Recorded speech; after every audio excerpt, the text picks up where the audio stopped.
छत ना सही छाता ही सही, किसी और के दिल की भी जगह बनो।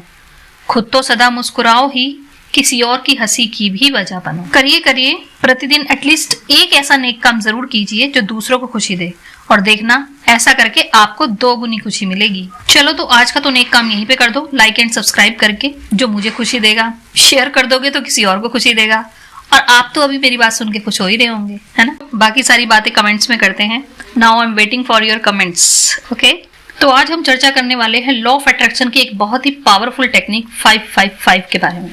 इस टेक्निक को सब पहले बताते हैं कि करना क्यों है, और बाद में बताते हैं कैसे करना है। हम थोड़ा हटके करते हैं ना, हम डिस्कस करते हैं कि इस टेक्निक को डन कैसे करना है पहले, और उसके बाद डिस्कस करेंगे कि यही क्यों। सबसे पहला काम क्या करना है, आप एक विश छांट लीजिए अपनी, कोई भी अपनी विश को लेके क्लियर रहिए, कोई कंफ्यूजन नहीं होना चाहिए। एग्जैक्टली आपको क्या चाहिए वो सही से आपको पता होना चाहिए, और विश ऐसी हो जो 5 दिन में जिसके पूरे होने के चांसेस हो। अब अपनी इस चाहत को एक अफर्मेशन का रूप दे दीजिए। लाइक आपको 20,000 रुपये चाहिए, तो उसको अफर्मेशन का रूप दे दो, जैसे I got 20,000 rupees, thank you God.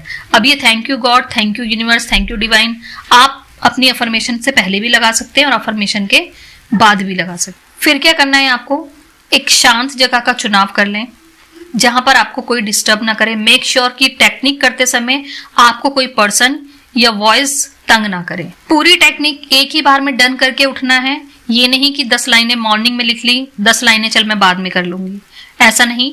Focus break नहीं होना चाहिए। हाँ, ये हो सकता है कि जब आप ये लाइन्स लिख रहे हों तब आपका दिमाग आपके थॉट्स के साथ बहता बहता कहीं और चला जाए। होता है ना ऐसा कई बार कि हम लिखने बैठते हैं और हमारा दिमाग कहीं और चला जाता है, फोकस नहीं कर पाते। तो इसका सबसे अच्छा तरीका क्या है, जब भी आप अपनी अफर्मेशन लिखोगे उस टाइम पे हर वर्ड को गौर से लिखो, हर वर्ड को देखते हुए लिखो, हर वर्ड को मोती की तरह खूबसूरत बना के लिखो। इसको आप एक पैटर्न में भी लिख सकते हो, जैसे हर वर्ड के नीचे एग्जैक्ट वही वर्ड आना चाहिए। ऐसे करके मतलब देखने में भी आपको खूबसूरत लगेगा, आप बोर भी नहीं होगे और आपका दिमाग भी फोकस्ड रहेगा। जैसा कि इस पिक्चर में भी देख पा रहे होंगे आप, वैसा ही। अब ऐसा आपको 5 दिन 55 बार लिखना है डेली और सेम टाइम पर। इसको आप इसका ऑपोजिट भी कर सकते हैं, मतलब 5 बार लिखो लेकिन 55 डेज तक। लेकिन इतना सब्र किसे होता है ना। इस बीच कोई भी डे स्किप नहीं होना चाहिए। गुड फीलिंग्स के साथ, अच्छे मूड में, एक अच्छी सी स्माइल के साथ इस टेक्निक को डन करें। कोई भी नेगेटिव थॉट आपके साथ साथ नहीं चलना चाहिए। विश को लेकर डेस्परेट ना हो, बैलेंस्ड रहें। अब बात करते हैं कि ये टेक्निक इतनी पावरफुल कैसे है। बिकॉज इसमें नंबर 5 की एनर्जी है, जो न्यूमरोलॉजी के हिसाब से अपने आप में बड़ा ही पावरफुल नंबर माना जाता है। और जब हम इसको 3 गुना कर देते हैं तो इसकी जो पावर है वो तिगुनी हो जाती है और रिजल्ट्स भी तिगुने हो जाते हैं। नंबर 5 चेंज का प्रतीक है, चेंज को शो करता है। अब आप सोचेंगे कि नंबर 5 अगर चेंज को सिग्निफाई करता है तो हमारी मैनिफेस्टेशन में इसका क्या यूज। तो जब आप इसका यूज करते हैं इसका मतलब है चेंज। तो अभी आप अगर कोई विश रख रहे हैं तो अभी आपके पास वो चीज नहीं है, लेकिन आप उसमें 5 दिन 55 बार ऐसा करके अपनी परिस्थिति को चेंज कर रहे हैं, अपनी परिस्थिति को चेंज करने का प्रयत्न कर रहे हैं। दूसरा इसका रीजन ये भी है कि हमारी बॉडी भी 5 एलिमेंट से बनी है और यह ब्रह्मांड भी 5 एलिमेंट से बना है। सुना है ना कि 5 तत्वों से बना है, तो ये दोनों के अलाइनमेंट को भी पक्का करता है। इसलिए स्पिरिचुअलिटी के हिसाब से भी ये एक्सेप्टेबल है और इसमें 5 तत्वों की ऊर्जा 5 दिन के लिए आपके लिए एक्टिव हो जाती है।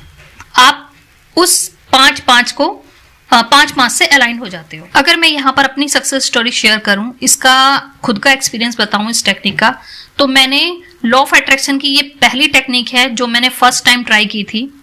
और उस टाइम पे लॉ ऑफ अट्रैक्शन पे मुझे कोई भरोसा भी नहीं था इतना, और ऐसी विश के लिए मैंने इसको यूज किया था जो ऑलरेडी किसी और के फेवर में जा चुकी थी। बट मैंने फिर भी 5 दिन इस टेक्निक को डन किया और उसके बाद लेट को कर दिया, या यूं कहूं कि मैं खुद ही भूल गई उसको, क्योंकि इतना फेथ तो था नहीं। सच बताऊं तो 5 दिन तो खैर नहीं विश पूरी हुई मेरी।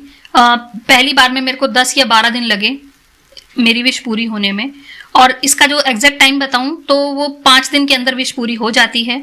अगर ऐसा नहीं होता तो 15 दिन या उस महीने के अंदर अंदर पूरी हो जाती है। जैसा फेथ आप अपनी विश के साथ रखेंगे वैसे ही लगेगी, क्योंकि मेरा तो था नहीं उस टाइम पे, इतना फेथ तो था नहीं, तो इसलिए मेरे को टाइम ज्यादा लगा।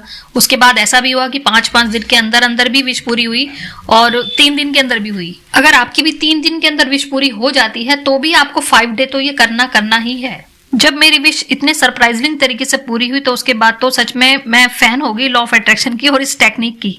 उसके बाद मैंने कम से कम भी 9 या 10 बार इस टेक्निक को यूज किया और 1 या 2 बार ऐसा हुआ होगा जब मुझे फेलियर मिला, अदरवाइज हमेशा सक्सेसफुल रही। अब आप सोच रहे होंगे कि अरे वाह दी तो बहुत कुछ मैनिफेस्ट कर लेती होगी इस टेक्निक से, है ना। सच बोलूं तो कभी करीब 1-1.25 साल से मैंने इस टेक्निक को नहीं यूज किया है, बिकॉज अब मैं मेडिटेशन करती हूँ तो कब क्यों नहीं ये सब मुझे आंसर मिल जाते हैं, तो अब वो डेस्परेशन वाली भावना रही नहीं। बट आजकल मैं अपनी एक विश के लिए इसको यूज कर रही हूँ, तो जैसे मेरी विश पूरी हो जाएगी तो तब मैं आपको बताऊंगी भी, और इसीलिए मेरे दिमाग में ये थॉट भी आया कि इस टेक्निक के ऊपर मुझे बनाना चाहिए वीडियो। तो आई होप कि आपको भी समझ में आ गया होगा कि विश कैसे डन करनी है और क्यों करनी है। तो आप भी इसका यूज कीजिए, बहुत ही मैजिकली वर्क करती है। तो हंसते रहिए, मुस्कुराते रहिए और किसी और की मुस्कुराहट की भी वजह बनिए। Thank you so much. Bye bye.